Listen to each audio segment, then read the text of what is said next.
In this last section, we're going to cover the third and the fourth cause of Japanese expansionism, and that would be C, economic and political issues, and D, domestic instability and foreign affairs. With the end of the feudal system and the creation of a modern form of government, there was a concentrated, intentional effort to industrialize. This would mean not only wealth for many, but also security for the nation, especially protection from the empire building Europe and the US. Countries that could build their own industries and export to other nations to pay for needed imports were more independent than countries that could not. This weakness was very clear in nearby China, where the government was unable to prevent foreign powers dominating it, seeking its raw materials and markets for their mass-produced goods. Japan's economy from the late 19th century to the end of the First World War was remarkable.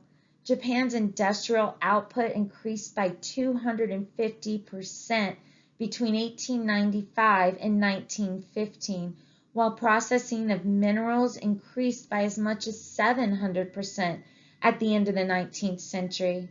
By 1900, the Yashio copper mine and its refinery were among the top producers of copper in the world.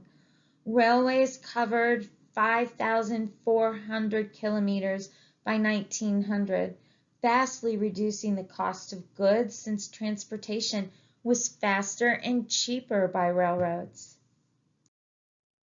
Monopolies called zaibatsu began to form in the 19th century and rapidly expanded in the 20th century. There were enormous corporations owned by individual families that had impressive economic reach.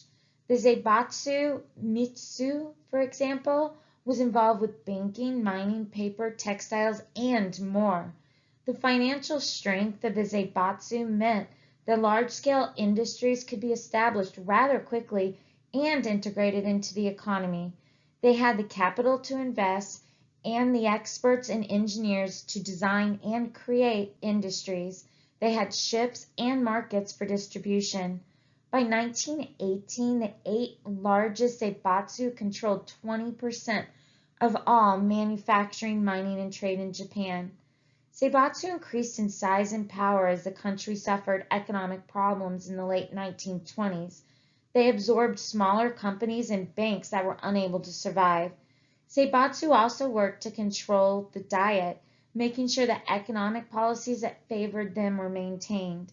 Eventually, allying with the other military factions for survival and business, the Zaibatsu came to be directly connected to Japan's militarism. Industrialization severely affected the vast majority of people. Impoverished, usually landless, rural families sent their children to cities to work in factories as clerks, shipbuilders, and other salaried jobs. This income allowed many to support their rural families, buy more clothing and other manufactured goods, and increase their food intake. This stimulated the economy to produce further goods and jobs. The First World War led to higher wages due to the demand for Japanese goods in markets formerly dominated by the US and European countries that had suddenly shifted to producing war goods such as weapons. Cotton textile exports, for example, rose by 185% between 1914 and 1918. This led to a shortage of workers and therefore higher wages to attract and keep them. More rural poor relocated to the cities for these factory jobs. In 1920, however, the economy severely shrank as demand for Japanese exports diminished. The US and other countries resumed full production after the First World War. This meant that millions were suddenly unemployed, reducing their spending power and unable to send money to their rural relatives. Those who owned farmland responded to the lack of demand for farm goods by reducing farm labor. Since the majority of farmers owned no land or only tiny plots, they were negatively affected by this economic downturn. And then an earthquake and fire destroyed most of Tokyo, Japan's capital, in 1923. The government encouraged banks to lend money at low interest for rebuilding of Tokyo and other cities. There were suddenly more jobs in construction and factories. With more income, workers spent more on food, clothing, and luxuries. This relative prosperity collapsed again in 1927 with bank failures that resulted from the earlier low-interest loans of 1923. Many who had borrowed to rebuild could not afford to pay the banks. Banks that did not temporarily loans for business operations saw stopped loaning money actually, even to businesses that required temporary loans.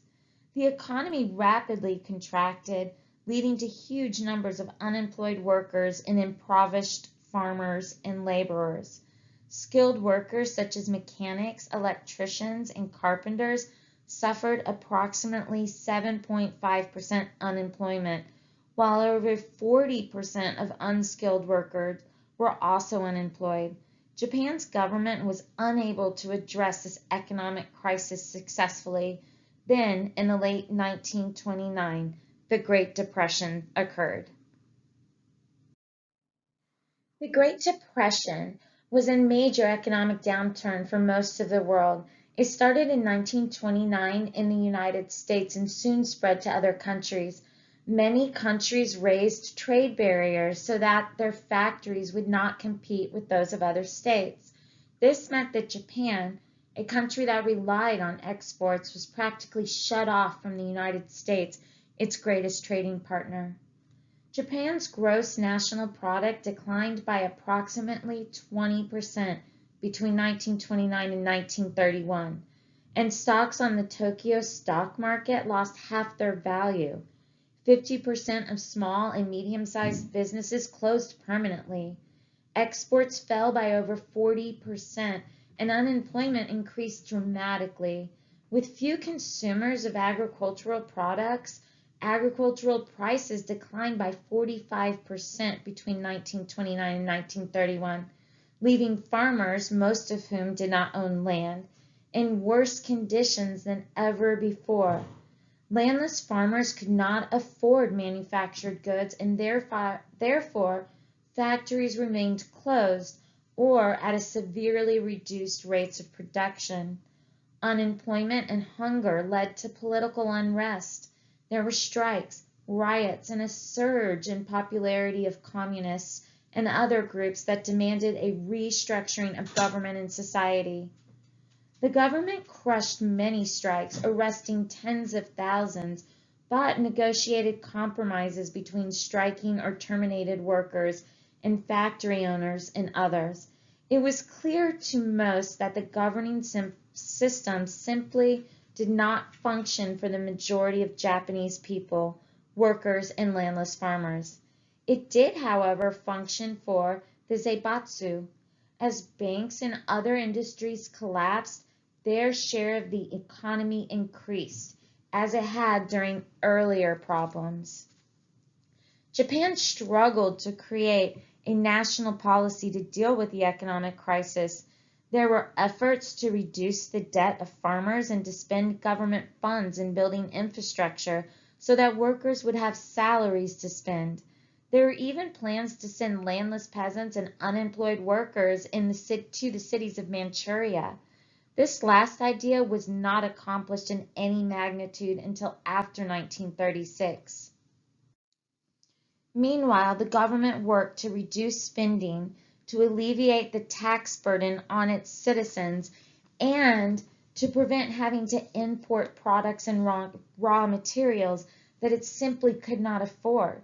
This policy would change in 1936 with the assassination of the finance minister responsible for this policy on February 26th. It's actually called the February 26th incident.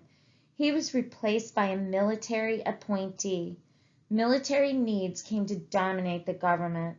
The military-controlled government added a 12-year plan in 1936 to modernize and expand the armed forces. Spending would continue to increase dramatically with the expansion of the military and further war. Military production put new stresses on Japan as the state had few natural resources and exported fewer consumer products to pay for imported materials. Eventually, there were labor shortages. Part of the solution to this was to acquire more territory to supply the war economy. Acquiring more territory led directly to more war. Japan's governing system was extremely complex. Some of those complexities included military authorities had direct access to the emperor. The cabinet worked for the emperor and could not be removed by the diet. All ministers had to agree to a particular policy or the policy could not be enacted.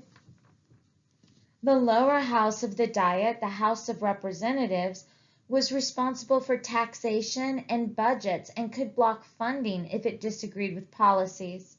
The House of Peers in the Diet often worked against the cabinet and House of Representatives since many of its members were former cabinet members that disagreed on policies. The Privy Council and its Prime Minister had direct access to and communicated for the emperor. They had veto power over all government issues. There were also a great number and variety of political parties, ideologies, and even divisions within the Army and Navy. Much of this struggle centered on social, economic, and military policy. The one constant in the entire system was the emperor, who had ultimate authority, often exercised through the prime minister. The diverse and complex government managed to survive throughout the 1920s. This was accomplished through compromise between political factions, suppressing dissidents through laws and prison terms, and occasional economic growth. The Great Depression was the crisis that demonstrated clearly that the system was unworkable. Communism appealed to the millions of unemployed urban workers, although actual Communist Party membership was very small. Communist or Marxist political philosophy advocated the overthrow of all social and economic classes, a complete reordering of society, and an end to capitalism. Under communism, all people should be completely equal, have the same rights, and receive the same of everything. All property should be owned collectively by the people. Under the Peace Protection Law of 1925, but amended in 1928 to allow for execution, the government could arrest anyone who wanted to change the governmental system. This clearly meant communists and related socialists. Over 1,000 Japanese advocates of communism or socialism were arrested in 1928. Perhaps more importantly, the Soviet Union was the world's only communist state. It bordered Korea, as well as the arguably more important Manchuria, where Japan had many interests. Suppression of communism in Japan was part of a larger policy to oppose the Soviet Union. Some conservative members of society wanted to give the Showa emperor full power. They called for him to rule directly without a parliament, ministers, a privy council, or even the zaibatsu. Without their influence on policies, they would therefore lose control. This response to the economic and governing problems was popular with rural farmers who suffered greatly in times of economic crisis. They believed that the emperor could and should remove corruption, zaibatsu, and anything else that kept the people from being prosperous and safe. With many on the verge of starvation and without the possibility of moving to cities for work since there were no jobs available, many joined the growing military. Once in the military, they were a powerful conservative force and were able to support young, ultra-nationalist officers who held similar views. The military was internally divided. One group, called the Control Faction, wanted to reform Japan's government rather than overthrow it. They sought to unite the zaibatsu and government officials so as to suppress some of the more radical political parties, have the government tightly control the economy, and prepare the nation for war with China. More radical factions, including the Cherry Blossom Society and the Imperial Way faction, wanted complete destruction of all political parties, as well as the zaibatsu and the government. They were generally in line with the idea of a Showa restoration. They wanted direct rule from the emperor, which then they thought that he would then destroy what they viewed as a corrupt and incompetent governing system. They also wanted war with the Soviet Union and elimination of socialist and communist groups. Communism was a huge threat in their view, as it advocated an end to the institution of the emperor. As a result, these radical factions will attempt a series of coups or incidents.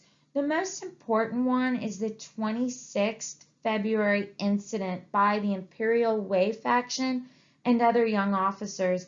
They attempted to take control of the emperor so as to have him abolish Japan's government.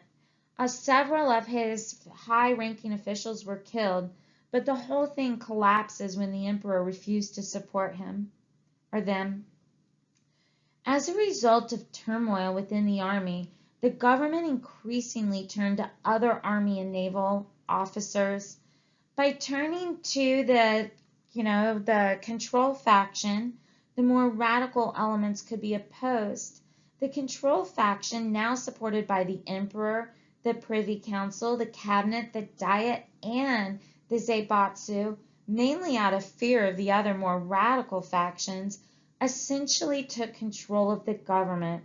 This meant reorganization of the economy, suppression of political parties and dissidents, expansion of military spending, and war.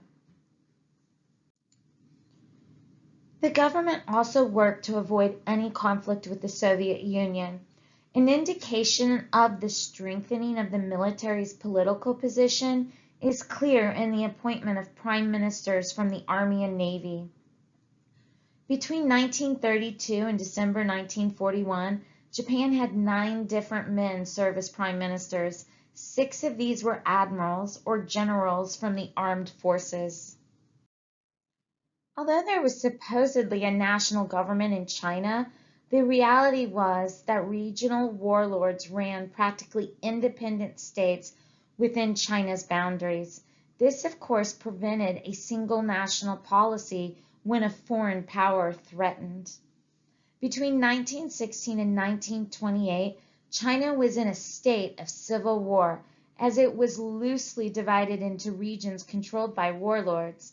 In southern China, there were 7 major warlord groups plus the Chinese Communist Party, based primarily in the cities.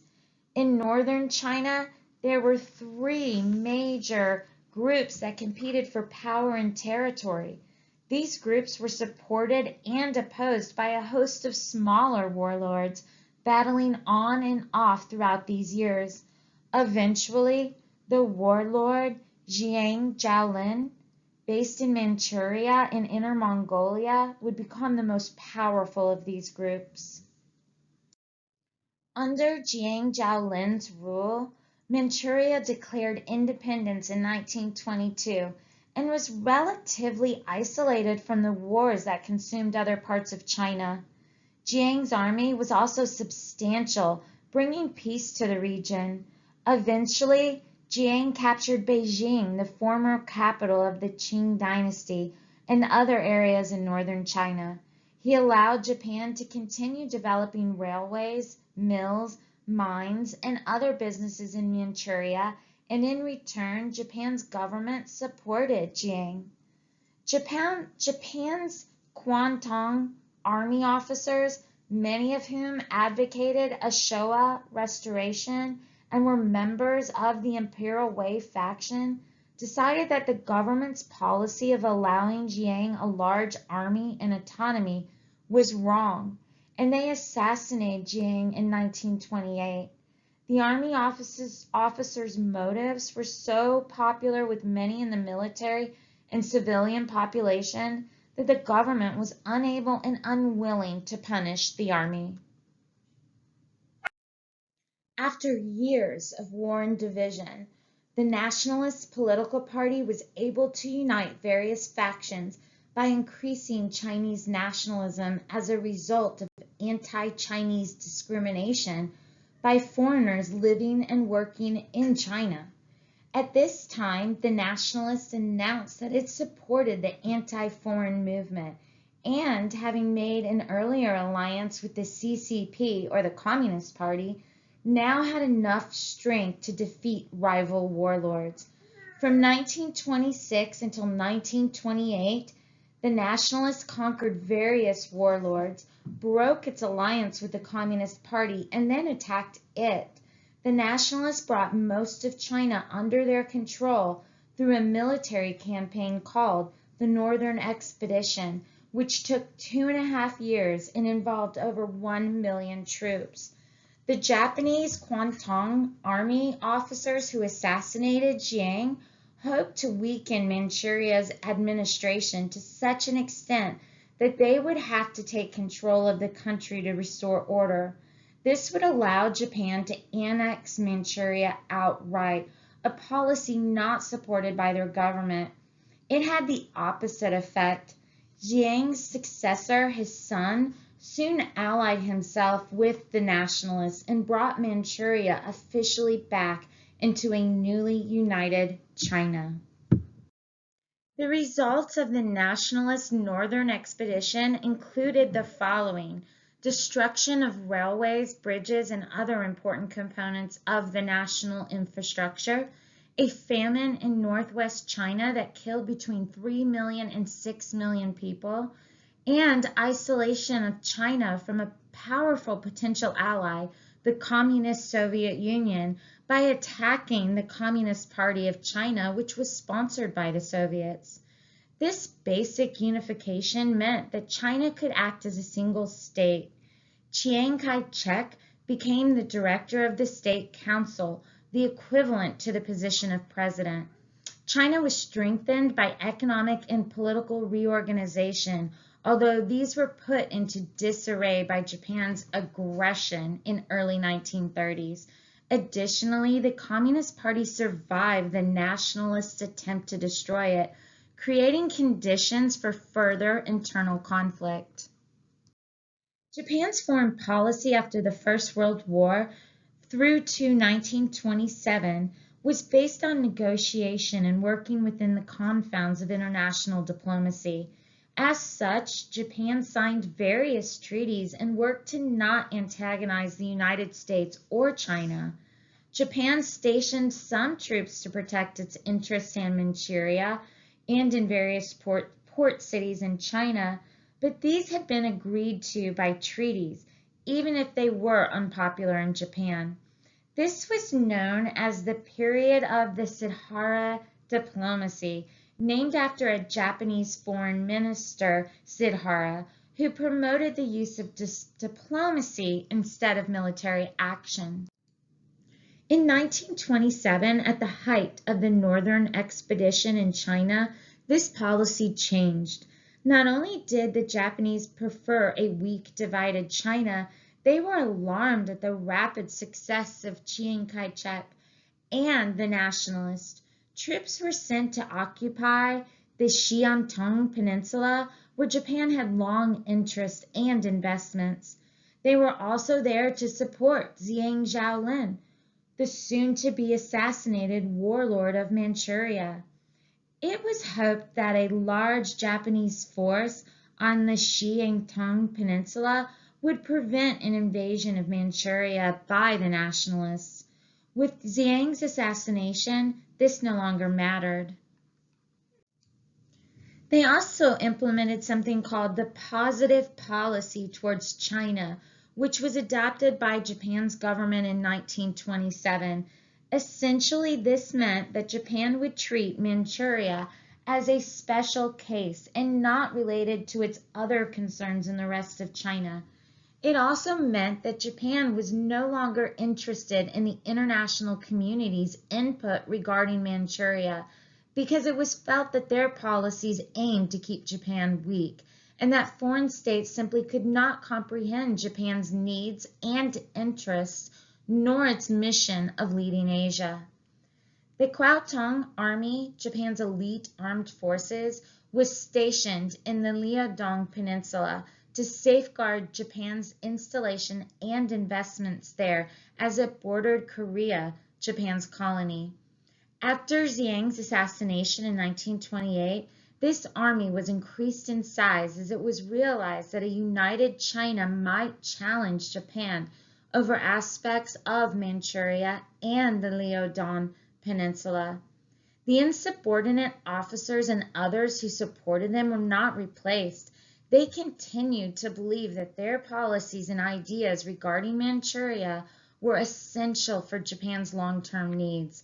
Japan's government decided to replace the Kwantung Army's leadership to bring this military unit under government control. Hours before the new general was to take charge of the army, the Manchurian crisis occurred. In conclusion, throughout this time period and leading to the rise of fascism, Japan experienced domestic instability. They had a back and forth foreign policy towards China that bordered on diplomacy and making Manchuria a positive case. But with the increased activities of the radical faction in the military, we will see that this will lead to a crisis that will develop in 1931. You have the growth and fear of communism from the 1920s to the 1930s. This is going to lead to many different military factions from moderates to far radicals, all of whom either wanted to reform the government or overthrow it.